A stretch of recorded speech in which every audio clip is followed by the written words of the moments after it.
नमस्कार। पिछली कक्षा में हम रेजोनेंस को लेकर चर्चा कर रहे थे। तो देखिए रेजोनेंस क्या होता है, हमने पिछली कक्षा में जाना था।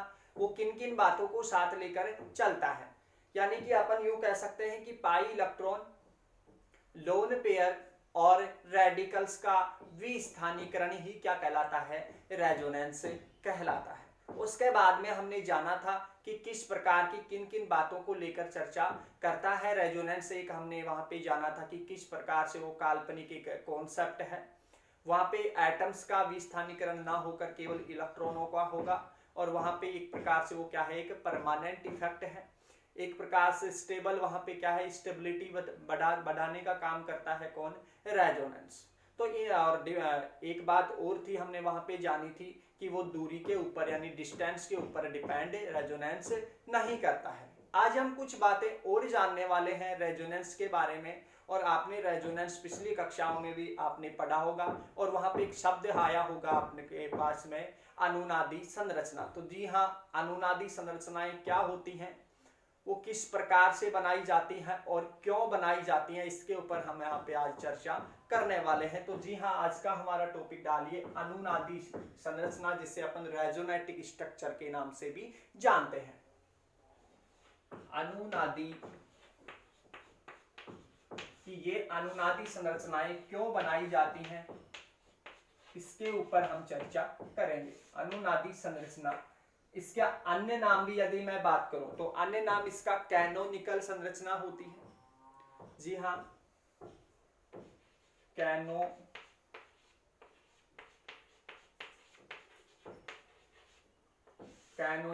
कैनोनिकल संरचना।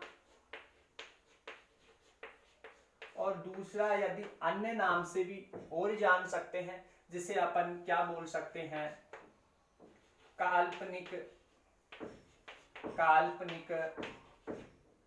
संरचना, यानी कि इमेजिनरी स्ट्रक्चर्स। देखिए द्विभाषी छात्र लिख सकते हैं resonetic structure, canonical structure and imaginary structures. तो तीनों का मतलब एक ही है क्या, जो आप आज तक पढ़ते आए हैं, रेजोनेटिक स्ट्रक्चर, अनुनादी संरचनाएं। जी हाँ, हमारा सीधा सा क्वेश्चन है कि क्यों बनाई जाती है रेजोनेटिक स्ट्रक्चर। आप सोचिए इस बात को कि ऐसी क्या आवश्यकता पड़ी कि क्यों बनाई जा रही है ये रेजोनेटिक स्ट्रक्चर। तो देखिए विद्यार्थियों, वो इसलिए बनाई जाती है क्योंकि केवल किसी भी कंपाउंड का, केमिस्ट्री के किसी भी कंपाउंड का केवल एक स्ट्रक्चर्स के माध्यम से उसके सभी गुणों की यानी सभी प्रॉपर्टीज की व्याख्या नहीं की जा सकती है। इसी कारणवश से क्या बनाई जाती है, रेजोनेटिक स्ट्रक्चर्स बनाई जाती हैं। ये जो विभिन्न प्रकार की रेजोनेटिक स्ट्रक्चर्स है, इनके बाद में हम बनाते हैं एक अनुनादी संकर, जिसे रेजोनेटिक हाइब्रिड के नाम से जानता है, यानी कि जाना जाता है। तो वो केवल एक रेजोनेटिक हाइब्रिड या रेजोनेंस हाइब्रिड होता है। उसी एक स्ट्रक्चर्स को देखने के बाद में जो शेष रेजोनेटिक स्ट्रक्चर्स हैं, उनकी व्याख्या अपन केवल एक स्ट्रक्चर्स के माध्यम से कर सकते हैं। इसी कारणवश से जो रेजोनेटिक हाइब्रिड है या अनुनादी संकर है, उसे अपन वास्तविक स्ट्रक्चर्स के नाम से भी जानते हैं। तो जी हाँ, तो देखिए किस प्रकार से अपन एक स्ट्रक्चर्स के माध्यम से क्या कर सकते हैं, उसके सभी प्रॉपर्टीज की व्याख्या नहीं कर सकते हैं, जिसी कारणवश से क्या बनाई जाते हैं, अनुनादी संरचनाएं बनाई जाती हैं। तो देखिए अपन इस कॉन्सेप्ट को समझते हैं केवल एक एग्जाम्पल से, और अपना केमिस्ट्री का सबसे प्यारा एग्जाम्पल है बेंजीन। जी हाँ, बेंजीन के ऊपर अपन संरचना की बात करेंगे। तो हमें पता है यहाँ पे 6 मेंबर्ड संरचना होती है बेंजीन की, यानी कि 6 कार्बन हो गए यहाँ पे। यहाँ पे यदि मैं बात करूं तो इस प्रकार से एक एरोमेटिक कंपाउंड के रूप में इसे जानते हैं, यानी कि यूं कह सकता हूं कि ये हकल के 4n+2 पाई इलेक्ट्रॉन रूल का पालन करता है। एक प्रकार से प्रत्येक एटम का क्या है भी यहाँ पे संकरण, sp2 है, प्लेनर स्ट्रक्चर्स है।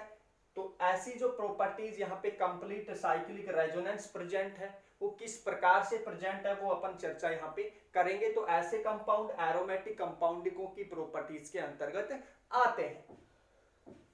तो यहाँ पे आप देख पा रहे होंगे, यहाँ पे देखिए 3 डबल बॉन्ड आपको नजर आ रहे होंगे। देखिए इसे मैं दे देता हूँ C1 नंबर कार्बन, इसे C2 नंबर कार्बन, और इसे नंबर दे देता हूँ C3 नंबर कार्बन, इस प्रकार से।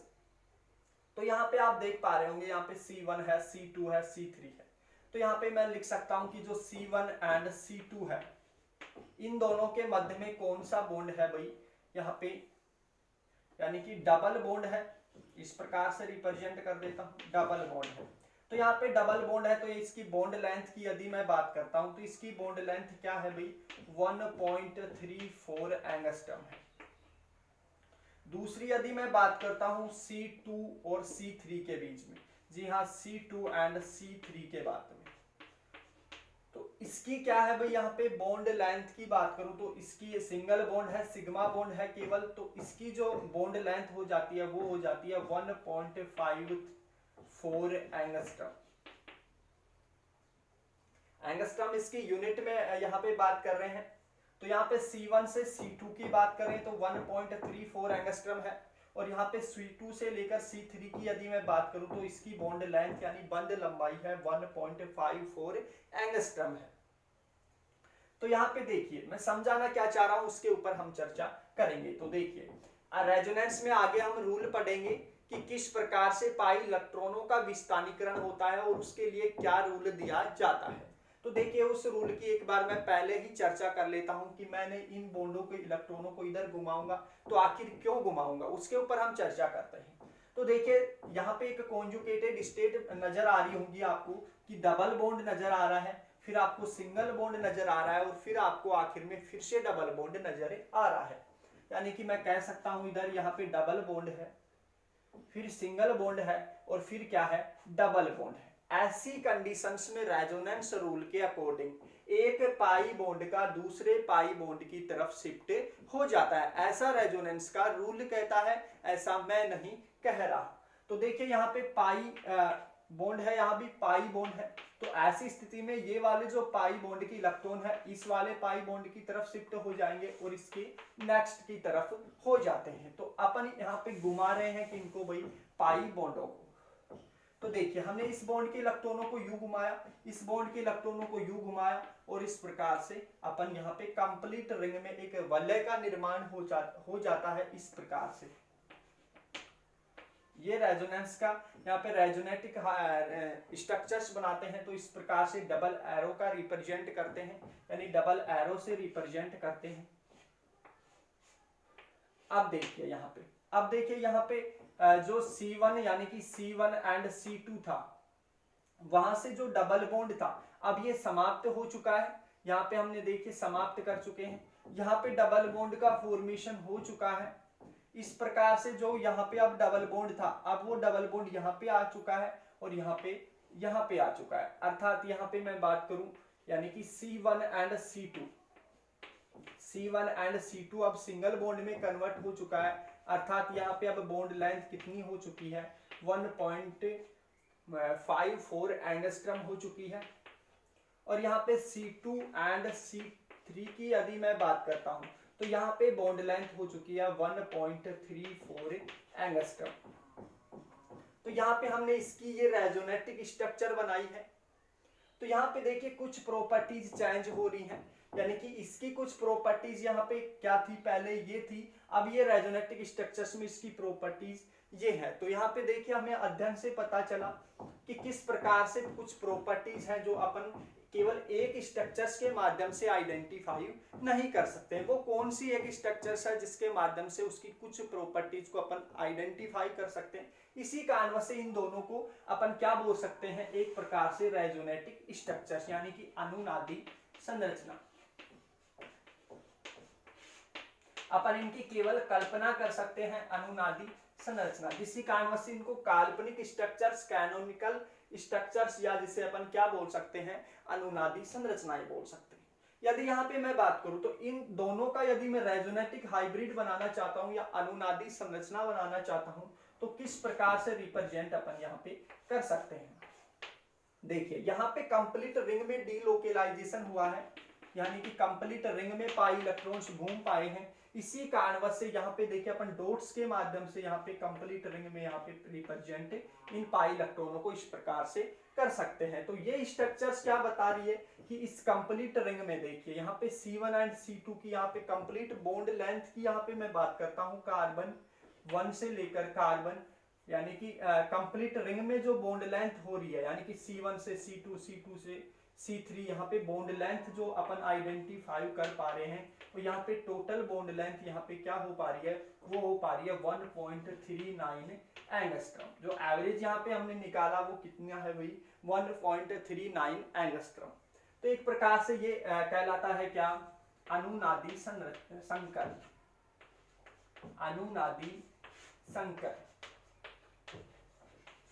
यानी हाइब्रिड है ये, रेजोनेटिक हाइब्रिड है, रेजोनेंस हाइब्रिड है, अनुनादी संकर है। केवल ये एक ऐसी स्ट्रक्चर्स है जिसके माध्यम से अपन इसके कुछ प्रॉपर्टीज का अध्ययन अपन डायरेक्ट कर सकते हैं। इस स्ट्रक्चर्स को देखने के बाद में अपन बाकी सभी की जानकारी प्राप्त कर सकते हैं। तो ये इसी कारणवश से इसे अपन क्या बोल सकते हैं, एक प्रकार से ट्रू स्ट्रक्चर्स है, अपन इसको बोल सकते हैं वास्तविक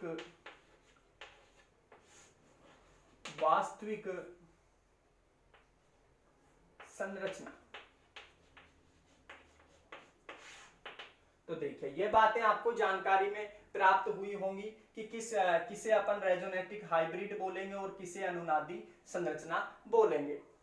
यानी कि अपन यूं कह सकते हैं कि आवश्यकता क्यों हुई, क्योंकि यहाँ पे सभी प्रॉपर्टीज की केवल एक स्ट्रक्चर्स के माध्यम से अपन अध्ययन नहीं कर सकते, इसी कारणवश से अनुनादी संरचनाएं बनाई जाती हैं और इन सभी का जो रिजल्ट निकलता है वो क्या कहलाता है, अनुनादी संकर कहलाता है, और जिसे अपन किस नाम से जानते हैं, वास्तविक संरचना, जिसे ट्रू स्ट्रक्चर्स के नाम से भी जानते हैं।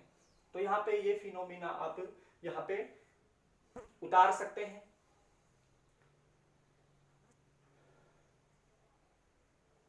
तो आगे कुछ बातें और करते हैं, आपको मैं इन बातों की नोट्स यहाँ पे उपलब्ध करा दूंगा, साथ ही साथ जैसे जैसे अपना टॉपिक चलता रहता है उसके अकॉर्डिंग अपन सीधा आपको मैं PDF के माध्यम से या कुछ स्ट्रक्चर यानी कि कुछ जो भी नोट्स हैं उसके साथ साथ आपको फोटो उपलब्ध करा दूंगा। अपन आगे चर्चा करते हैं।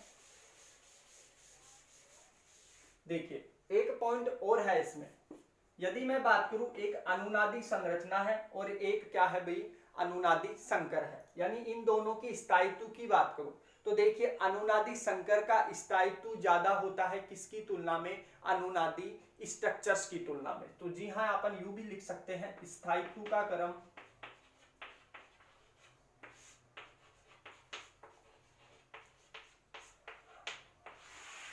और स्थायित्व में देखिए अनुनादी संकर है,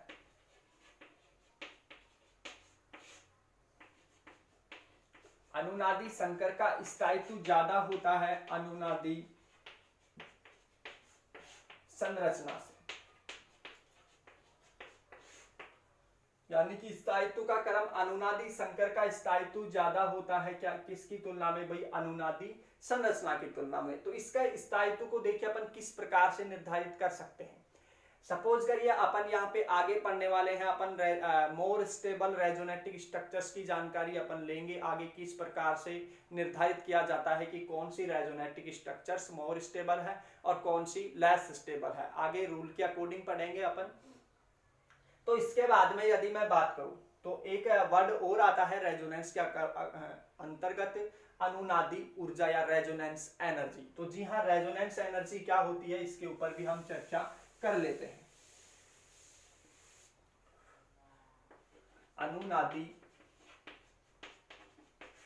ऊर्जा यानी कि रेजोनेंस एनर्जी, जिसे मैं शॉर्ट फॉर्म में RE से भी नोट कर देता हूं, आप लिख लीजिएगा रेजोनेंस एनर्जी। तो रेजोनेंस एनर्जी क्या होती है उसके ऊपर हम चर्चा करते हैं। तो देखिए भाई, रेजोनेंस के अकॉर्डिंग जो भी मोर स्टेबल रेजोनेटिक स्ट्रक्चर्स की ऊर्जा और इस अनुनादी संकर की ऊर्जा, इन दोनों की ऊर्जाओं के बीच का जो अंतर होता है या इनके मध्य का जो डिफरेंस होता है, एनर्जी डिफरेंस, वो ही क्या कहलाता है, रेजोनेंस एनर्जी कहलाता है। तो यहाँ पे देखिए रेजोनेंस एनर्जी क्या हो जाती है, रेजोनेंस एनर्जी इक्वल टू मैं लिख देता हूं सर्वाधिक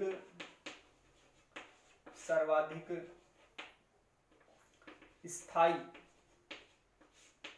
रेजोनेटिक स्ट्रक्चर, जिसे मैं RS से रिप्रेजेंट कर रहा हूं, इसका मतलब अनुनादी संरचना से है, अर्थात रेजोनेटिक स्ट्रक्चर से है। इसकी ऊर्जा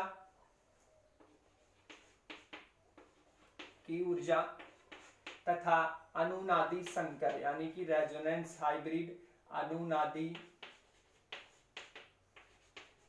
संकर, या जिसे अपन RH के नाम से भी डिनोट कर सकते हैं, रेजोनेंस हाइब्रिड की एनर्जी की ऊर्जा, कि इन दोनों की ऊर्जाओं के बीच का जो डिफरेंस होगा वही क्या कहलाता है, रेजोनेंस एनर्जी कहलाता है। तो डेफिनेशन अपन क्या लिख सकते हैं कि किसी कंपाउंड या किसी यौगिक की सर्वाधिक स्थायी रेजोनेंस स्ट्रक्चर्स की ऊर्जा तथा अनुनादी संकर की ऊर्जाओं के मध्य का अंतर ही क्या कहलाता है, रेजोनेंस एनर्जी कहलाता है। तो इसके अंतर्गत यदि मैं बात करूं तो जिस भी कंपाउंड की यदि रेजोनेंस एनर्जी ज्यादा है और वो उसके स्थायित्व पर डिपेंड करता है, अर्थात यूं कह सकता हूं कि जिसकी रेजोनेंस एनर्जी ज्यादा होगी और वो ही सर्वाधिक स्थायी होगा। तो यहाँ पे रेजोनेंस एनर्जी डायरेक्ट प्रोपोर्शनल अपन कह सकते हैं स्टेबिलिटी, यानी जिस भी कंपाउंड की रेजोनेंस एनर्जी ज्यादा होगी, RE से डिनोट कर रहा हूं, रेजोनेंस एनर्जी इंक्रीज होगी तो स्टेबिलिटी क्या हो जाएगी, स्टेबिलिटी इंक्रीज हो जाएगी, और जिसकी रेजोनेंस एनर्जी डिक्रीज रहेगी यानी कि कम रहेगी तो उसकी स्टेबिलिटी भी क्या रहने वाली है, डिक्रीज रहने वाली है। तो आज का जो विषय है यहाँ पे हमने रेजोनेंस स्ट्रक्चर्स के बारे में जाना है, बाकी बातें अपन आने वाले वीडियो में करते हैं। आज के लिए इतना ही, धन्यवाद।